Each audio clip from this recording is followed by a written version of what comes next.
The Toon BG glass can be found under SASSE Library Materials Background. You can drag and drop it onto an object. And then under the Materials tab, you can change the color, the saturation, index of refraction, which will determine where that rim light ends up, transparency, the roughness. You can darken or lighten. It's not extremely apparent, as it is a fairly subtle effect. It'll mostly be coming through in that rim. And then you can raise or lower the pattern scale and the contrast here.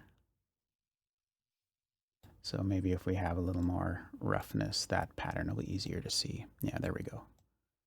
Turning the contrast up or down. You can show the back face through, or you can leave it hidden. And then any other adjustments you want to make can happen in the shader editor.